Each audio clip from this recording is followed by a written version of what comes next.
Hello, and welcome to Ipsa Dixit, a podcast on legal scholarship. I'm your host, Brian L. Fry, Spears Gilbert Associate Professor of Law at the University of Kentucky College of Law. My guest is Jasmine Harris, Acting Professor of Law at the University of California Davis School of Law. We will discuss her article, The Aesthetics of Disability, which was published in the Columbia Law Review. So welcome to the show, Jasmine. Thank you, Brian. Thanks so much for having me. Oh, the pleasure is all mine. I thought this was a really interesting paper and talked about disability law in a way that I hadn't thought about before. But as I read it, it made kind of intuitive sense, and it really kind of was an important kind of shift of perspectives for me. Well, thank you. That was the goal. So I'm so glad that it actually it works in that sense. It was really to challenge some of our thinking about this area of law. So yes, thank you for that feedback. Well, so I thought maybe we could start by just talking about what disability law is and how it works.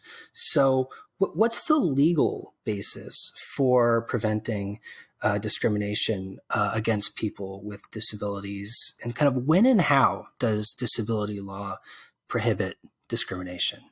So disability law or disability rights law is among the civil rights anti-discrimination laws, is the youngest of them. In fact, 2020 is going to be the 30th anniversary of the Americans with Disabilities Act, which is and has been described as the Civil Rights Act for people with disabilities. And it was promulgated in 1990 by Congress, predating 1990, where disability rights came from. We're going to start in the mid 1970s with some of the activism of disability rights advocates like Judith Heumann and others who were organizing on the ground for disability rights and pushing for legislation.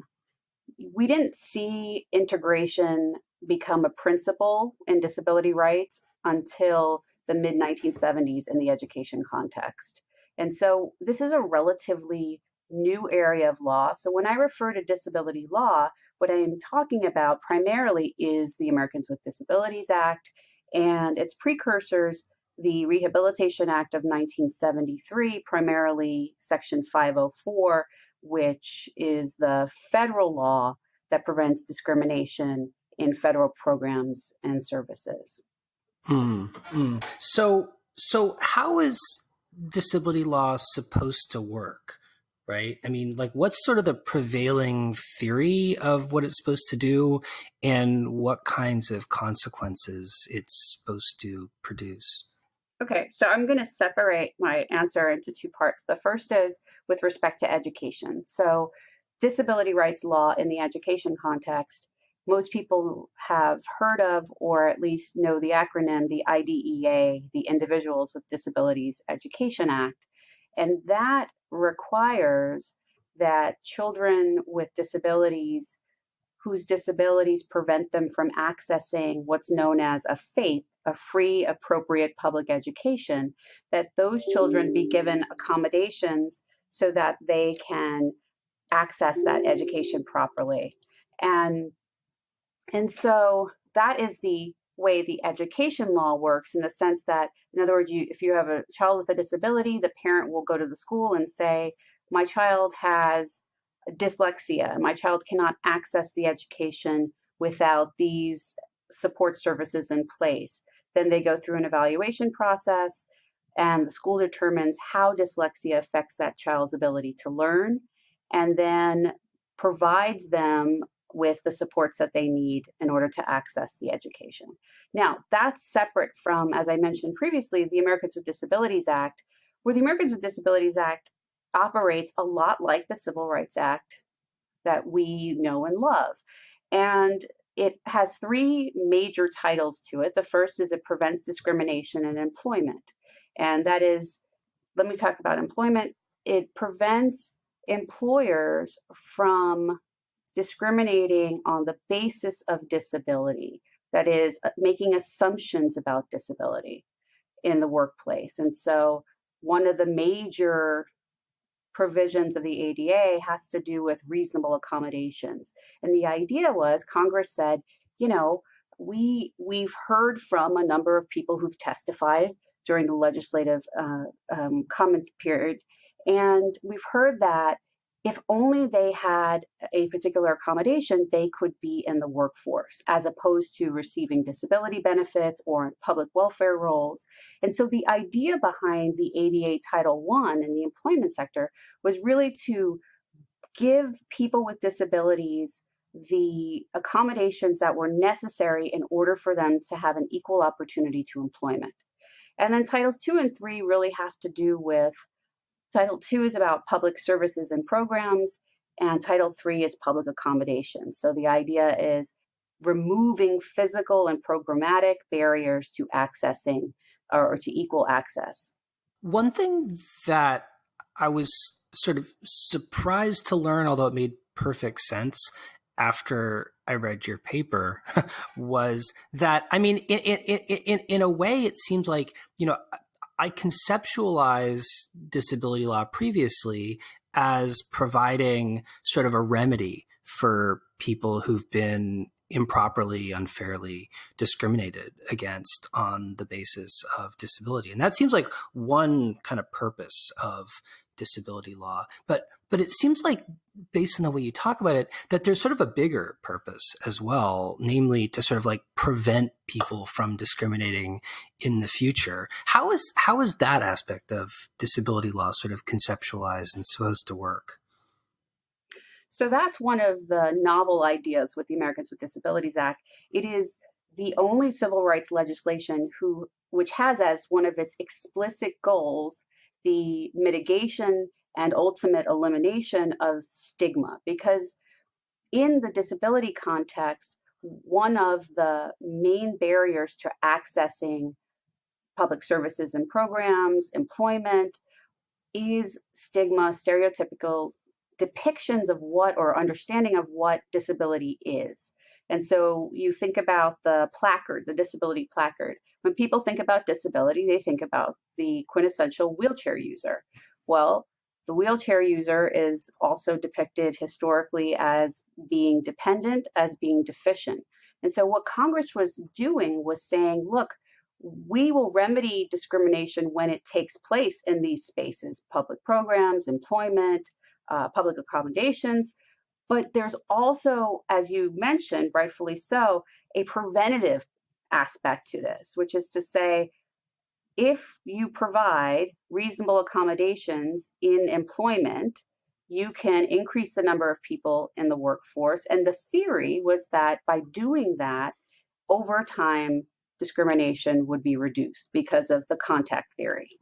Can you talk a little bit about that? Like, what is the contact theory? How is it supposed to work? And does it seem to sort of play out as planned in practice? So contact theory comes out of social science and social psychology. A scholar named Gordon Allport in the 1950s basically theorized that the way to reduce prejudice, bias, and discrimination was to put different people together. So, in other words, we were a very segregated society in the 1950s, and the way to reduce prejudice was integration. And so, it's a reasonable theory, and it, in fact, informed much of the litigation around the Brown versus Board of Education and the subsequent educational reform work that was done. And so contact theory, from its onset, what I want to emphasize is that it was a hypothesis.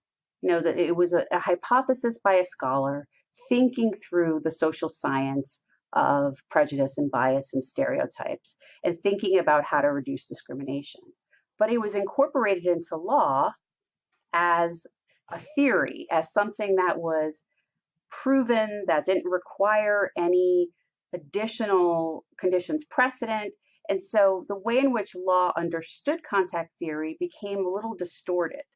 And so over time, what you found was the focus became integration as the remedy, as opposed to integration as a means to a more inclusive society. So is this contact theory then something that was sort of explicit or maybe even just implicit in other forms of anti-discrimination law?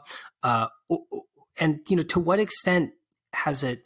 Are there any signs of it being successful in some areas, and to what extent has it been successful in the disability context, or is there reason to believe that maybe it's not been very successful in a disability context? And if so, sort of what would differentiate anti-discrimination laws in a disability context from those in other contexts?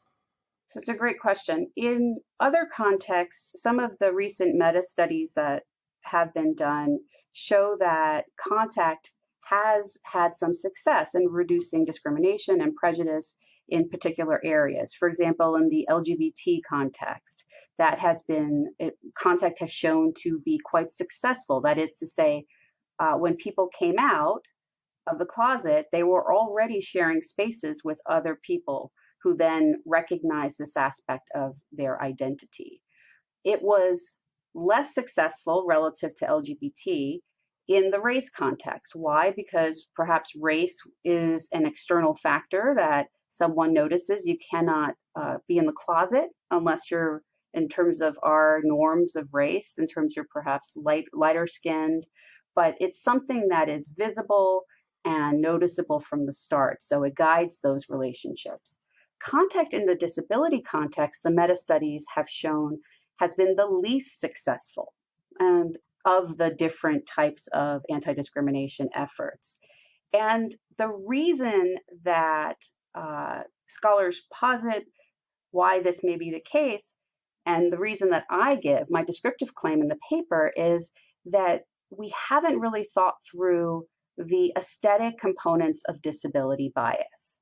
That is, the way in which the sounds, the smells, the behaviors affect us in a way that triggers disgust in other, what appears to be visceral responses to disability.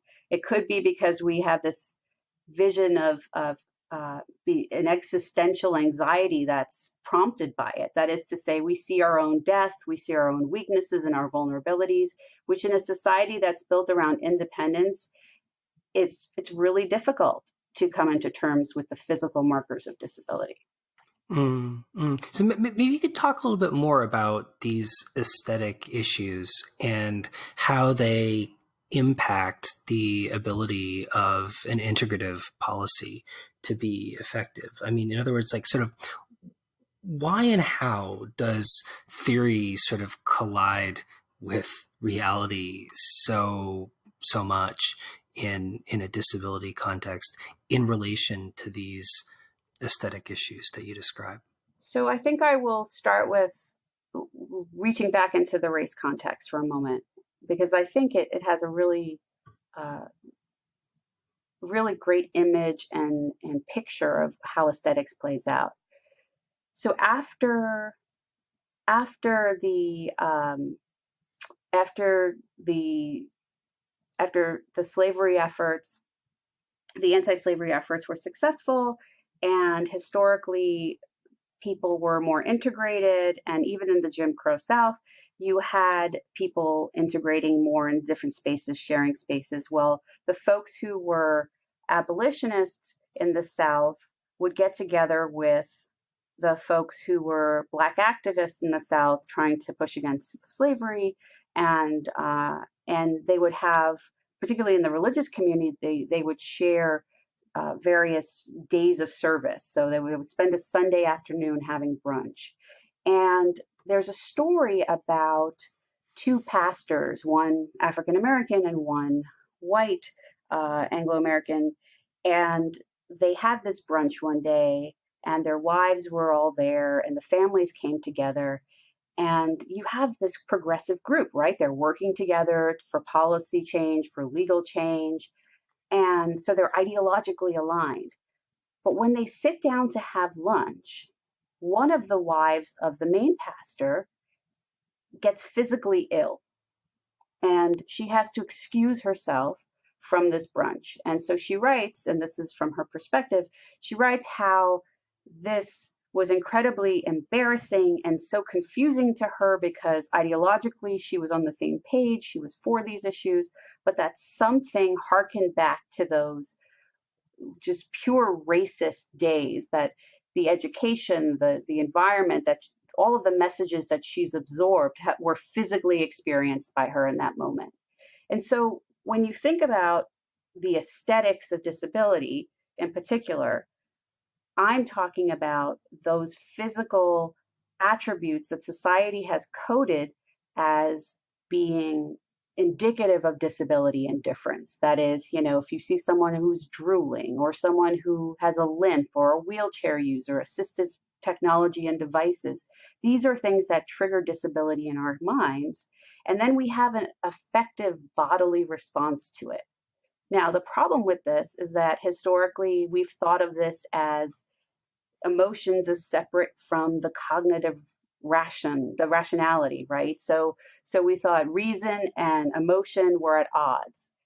And we attributed these responses to emotion, and that was seen as visceral and you couldn't control it.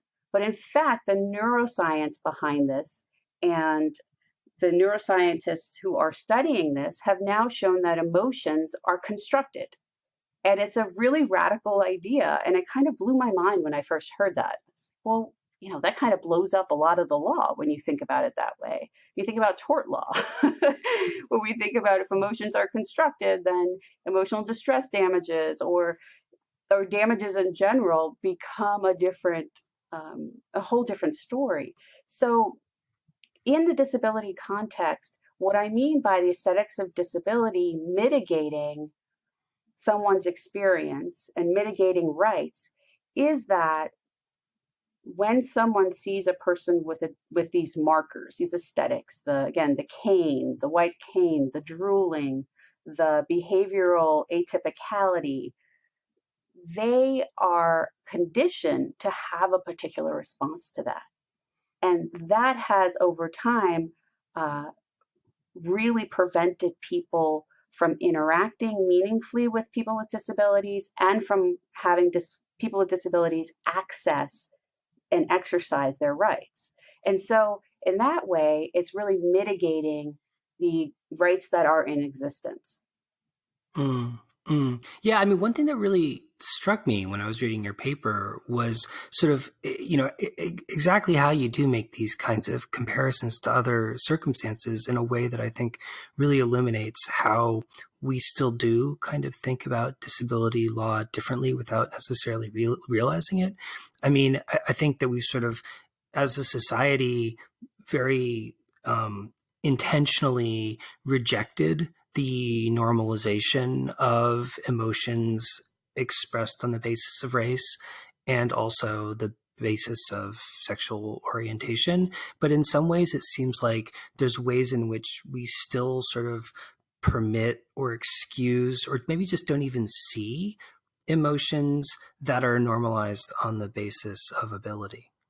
Absolutely, because somehow it's seen as more concrete. When people hear about disability, they say, well, that makes a difference, right? Unlike if you're a woman and you're thinking about gender, or if you're Black or Latino, that doesn't affect performance. But disability, there's an actual disability there. And so those remnants and the inability to see that disability, there's an impairment, certainly. Someone has an impairment, but the way in which society is constructed and designed really affects how that impairment is going to, for lack of a better word, impair that person's life, how it's going to affect their life. So if we had a society with ramps and elevators that were readily accessible, then being a wheelchair user no longer becomes a disability.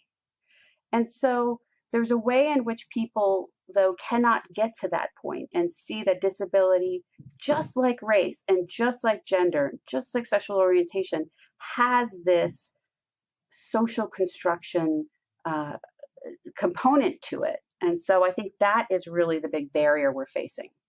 Well, maybe you could talk about like some specific examples where this normalization of the aesthetics of disability have both kind of frustrated the proper application of disability law and also harmed people with disabilities. I mean, how does this play out in practice? So let me give you a couple of examples that the paper talks about as well. So one example is and people don't really think about this as an aesthetic problem, but in the physical structure and design of spaces. And the way I've seen this play out most recently is in a development in Chicago. There's a neighborhood that has been designated a historical site. And so the buildings are quite, lovely and old, and the facades are perfect. And this family who has a daughter with a disability, she's a wheelchair user, they move into the neighborhood and they buy one of these historic homes, townhomes, and they set out to make it accessible so that their daughter can actually be independent, right? So accessibility, ramps, elevators, they don't they shouldn't trigger pity on the part of people. They should see it as those are things that make people with who are wheelchair users independent. Well, this community lobbied and they're still fighting this, I believe, to reject the homeowner's ability to perform the renovations on the basis that this is a historical building and you can't change the construction.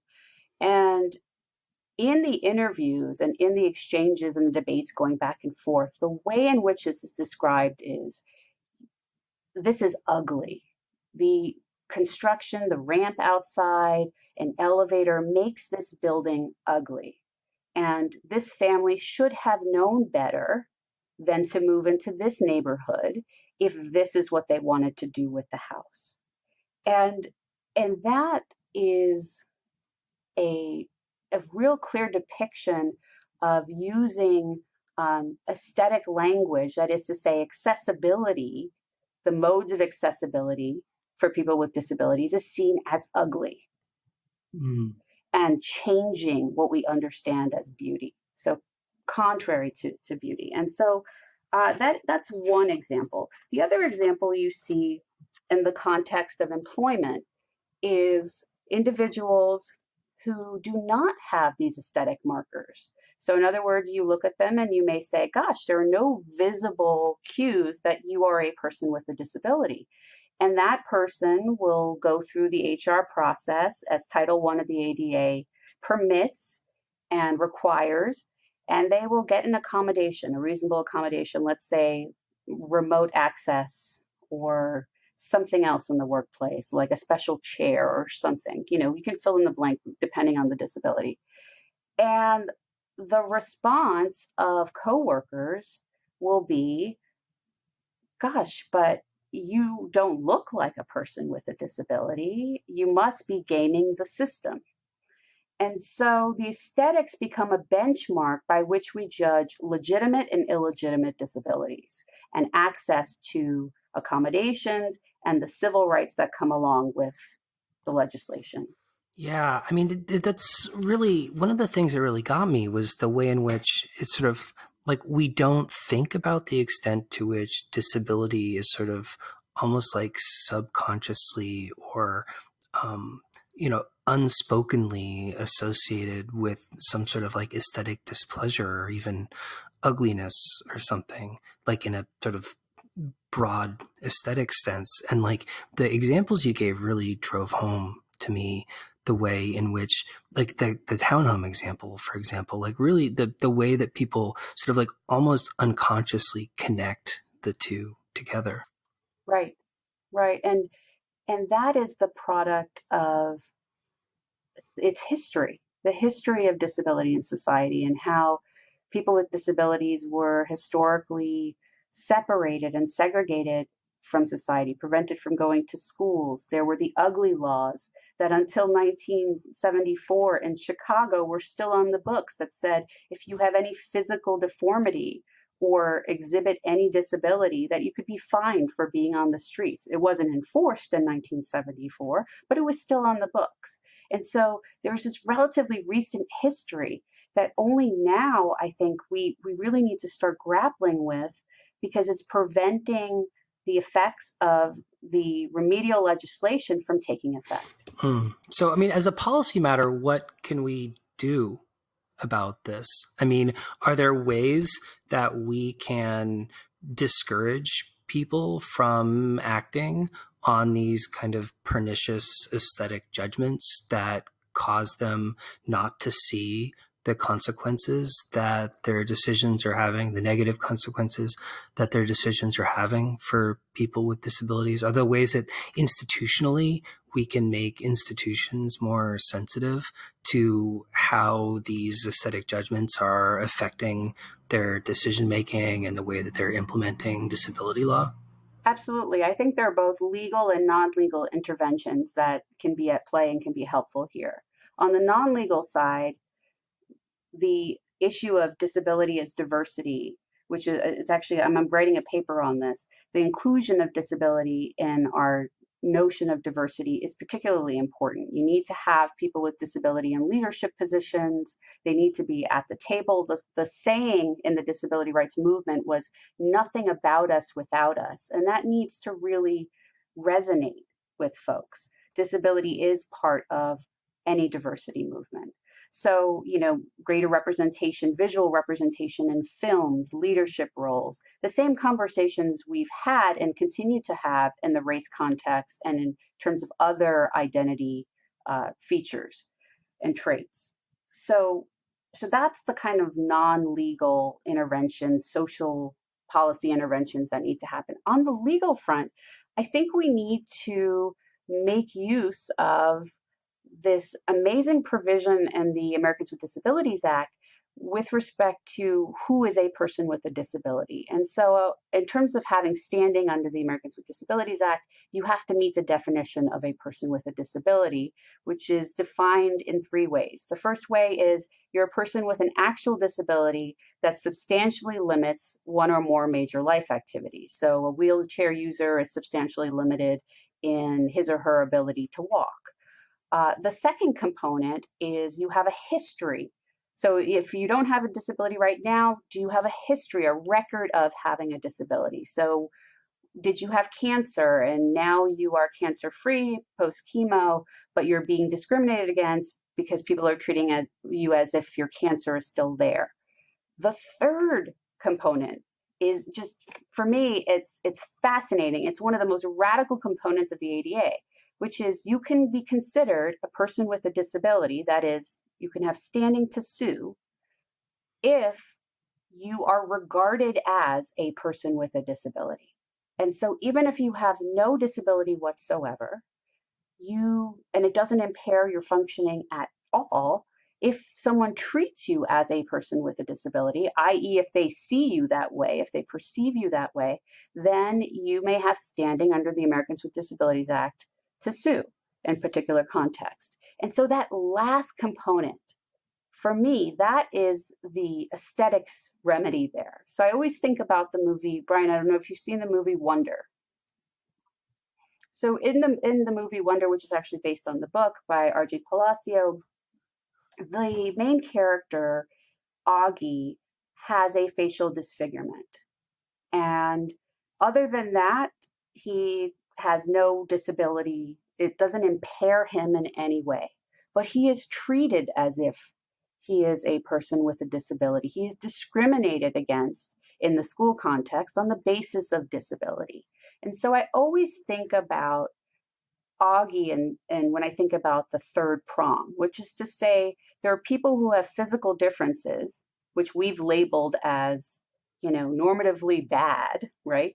They're on the list in my paper, that they have these, but it doesn't affect their lives in any way other than the fact that other people see them as dependent, deficient, disgusting, all of those things based on that physical feature.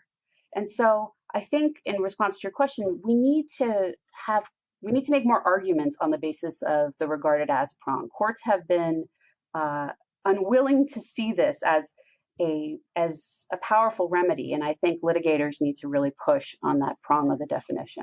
Yeah, I mean, it seemed like from your paper that there were many circumstances in which courts sort of use the aesthetic priors that they came into circumstances with themselves as ways of sort of excusing the failure of institutions and individuals to reasonably accommodate disabilities that they were perfectly capable of accommodating but didn't want to. Absolutely. And so the pretext arguments are particularly important in the disability context.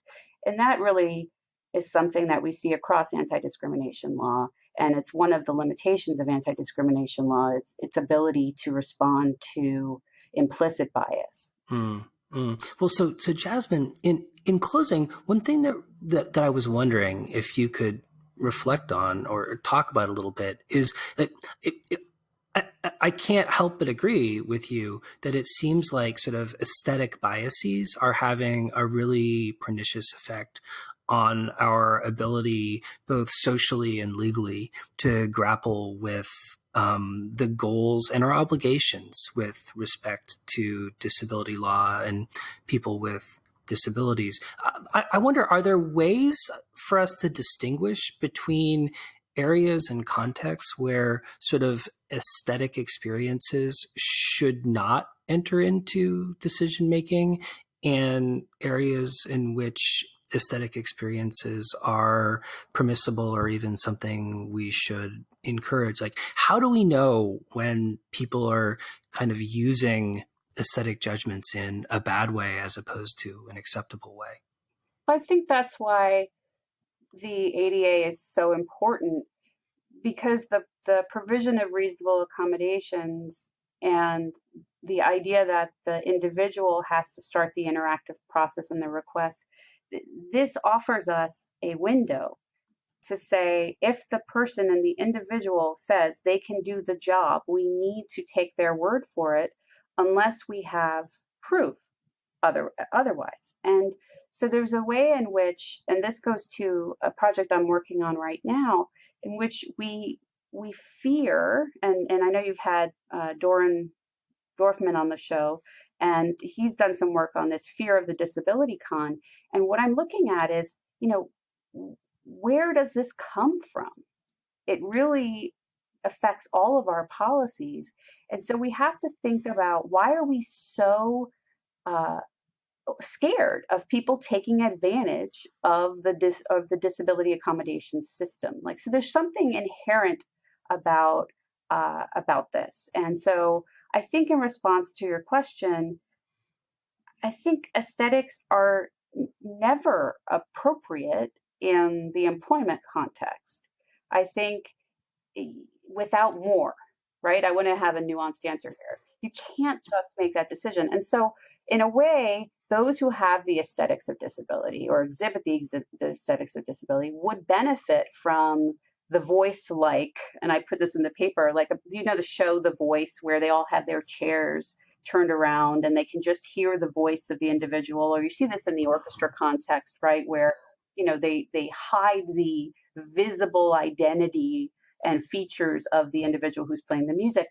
Maybe if you exhibit these features, you need to go through uh, a blind audition process in some ways, where you're hidden. And so once you have made it through that first hurdle, that's really when the ADA can kick in. And at that point, you've shown, I can do the job. On paper, I am the person for this job. And then if there's any doubt, or if you require a reasonable accommodation, then you get into that discussion process. But I think that's applicable across the board. It's the same with school. We shouldn't assume that just because someone's a wheelchair user that they're going to need a particular accommodation, or that they cannot perform in an integrated classroom. So I think that, I know I've kind of rambled at the end of it, but I think it's a really complicated question, because aesthetics are socially constructed. And so part of the mission is to deconstruct them and show that the physical markers do not signal, they are not proxies for incapacity or deficit or dependency. Yeah, that makes a lot of sense. I mean, we have totally accepted the idea of blind auditions in so many other discrimination contexts, and it just had never occurred to me that there's no reason that the same sort of screen wouldn't provide similar kinds of benefits to equity and anti-discrimination goals in the disability context as well. Absolutely. Awesome. Well, Jasmine, thank you so much for coming on the program. It was really a pleasure talking to you. And I encourage people to read your paper, which gets into all of these issues in so much more fantastic detail. Thank you, Brian. It was my pleasure.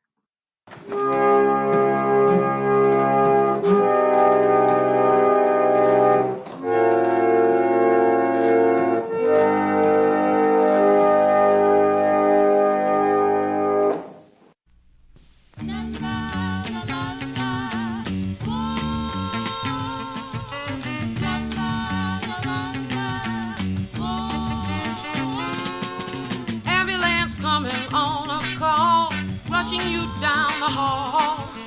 X-rays they view for your sake to find out what makes you ache.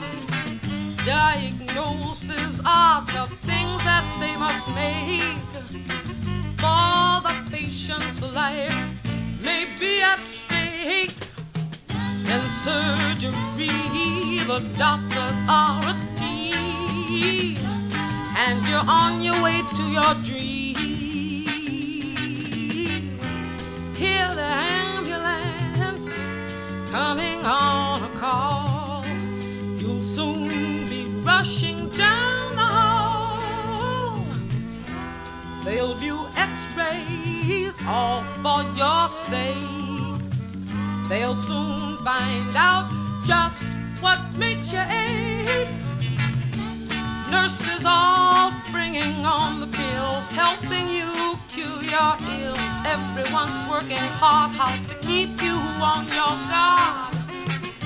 You receive flowers with the finest smell and sincere wishes that you get well.